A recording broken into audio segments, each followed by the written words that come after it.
This is the eve of the spring equinox, which we can celebrate or acknowledge or realize that, something in the heavens, some dance of the sun and the moon.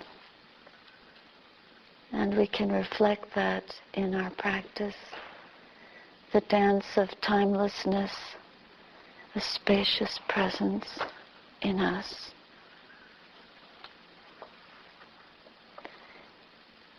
Father Anthony de Mello had a wonderful sense of humor. This is one little item that I got from one of his books. An enthusiastic man who had just graduated as a plumber was taken to see Niagara Falls. He studied it for a minute, and then he said, "I think I can fix this."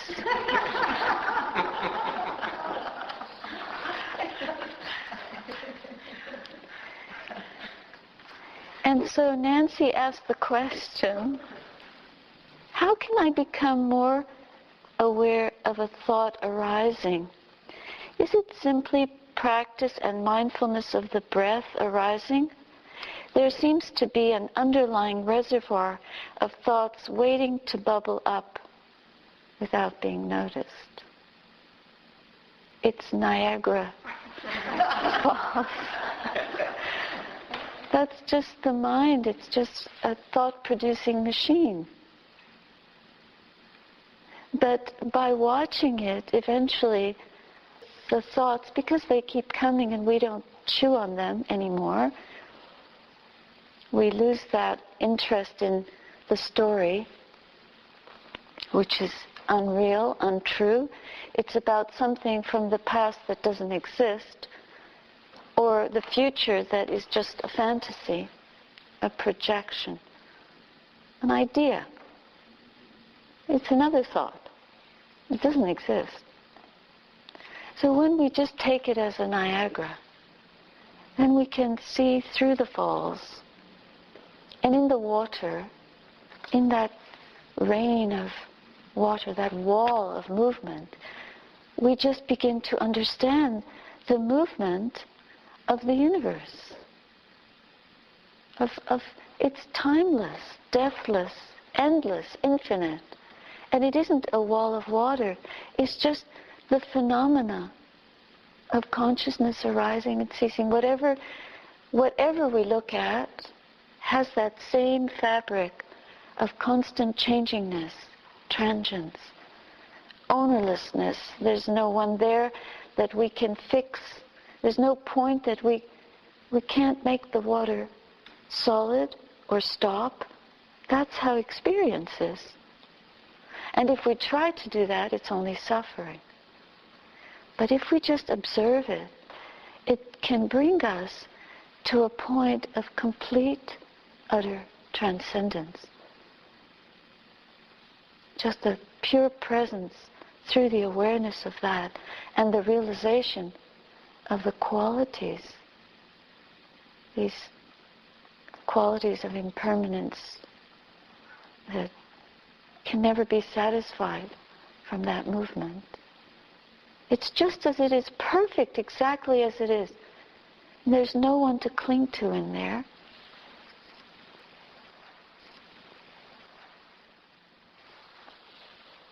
And we just keep watching.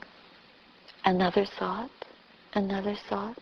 As soon as we cling, that's when we begin to tremble from fear or anxiety, desire or hopelessness, memories, expectations, assumptions, disappointment, whatever comes through, all the emotional content that arises on the heels of a thought.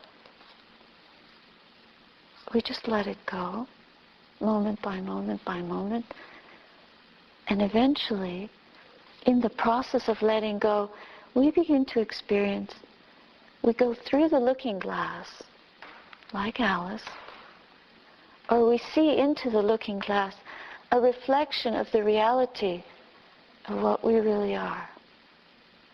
And then we feel the great peace, inexpressible.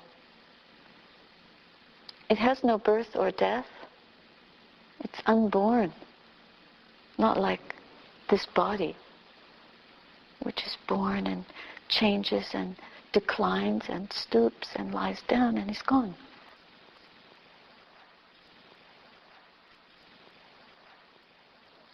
This is not something that we can believe by hearing it, but in watching and observing, in seeing in our own hearts this Niagara of thoughts,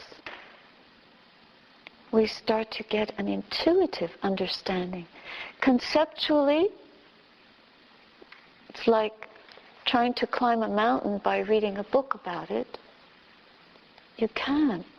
You never get the sense of height or slipping on ice, or the fear, the dizziness when you look down. You never get the sense of mountain. You never smell the heights or see the eagles gliding. You never feel the joy of space, of spaciousness, of catching a view of the top, of being breathless, and holding your companions when they're losing their balance, or vice versa. You never get the thrill of the height and seeing the plains below.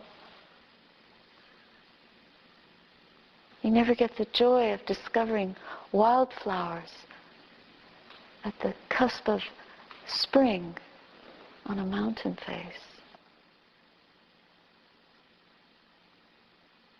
The book gives you a pleasant feeling. Oh, it sounds really great.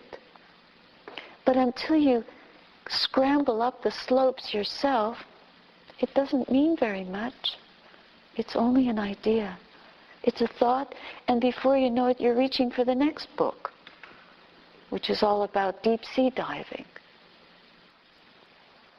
It's not experience, it's just going from idea to idea. Some people live their whole life like that. It's just an idea.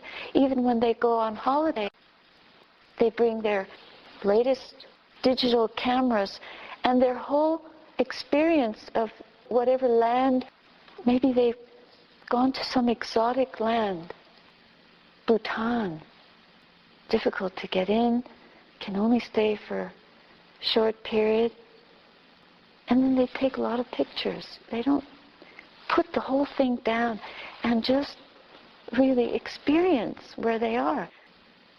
And that's the holiday. There's something beautiful, got to get a picture. Then you collect the photographs and you go home and look at all your photographs. But the real experience of that land, what was it? What is it? In Dhamma practice, we don't take photographs. We taste it, but we go into the experience of the moment. And we don't ask for any product of that. Nothing tangible. You can't record it for anyone and say, look where I was. It makes no sense. I went to the present moment.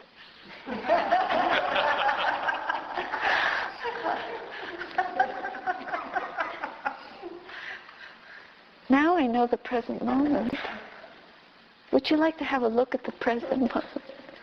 Here it is. I have a photograph album. It's full of the present moment.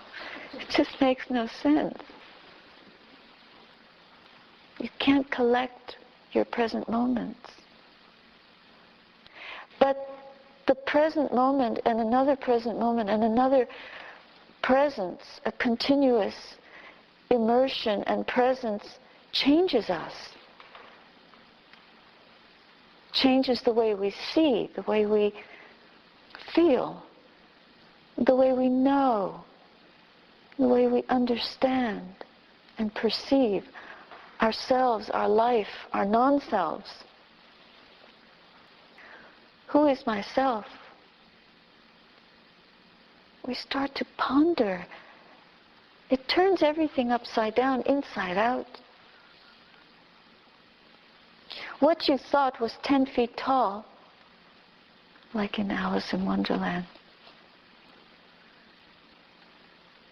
One pill makes you smaller and one pill makes you tall. What you thought was huge and large is small and trivial, superficial. Or the other way around. A flower growing on the walkway outside your house that seemed so unimportant. Next time you come into your doorway, you notice it. You can spend 5 minutes looking at that flower and you've never seen it before. You never drank it in. Everything of nature, everything of those you love, everything of your life, it takes on another quality.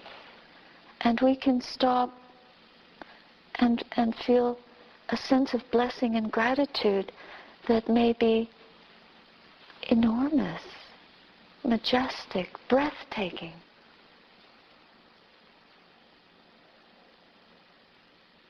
We turn to things with a gentleness.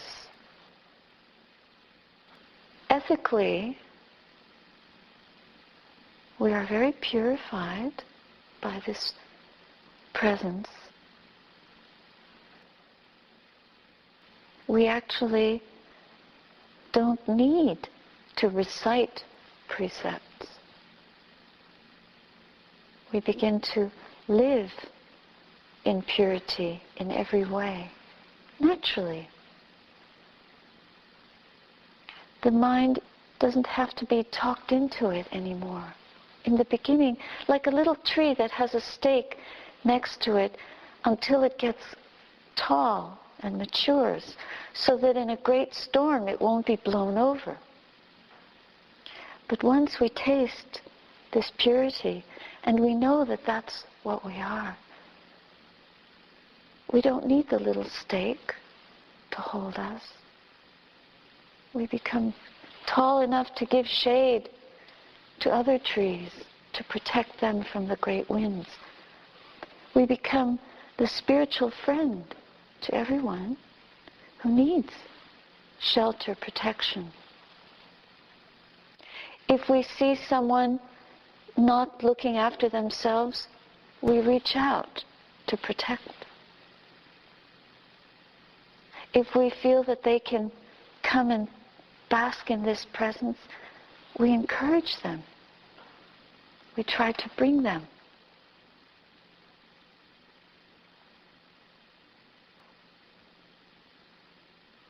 We take them to Niagara Falls.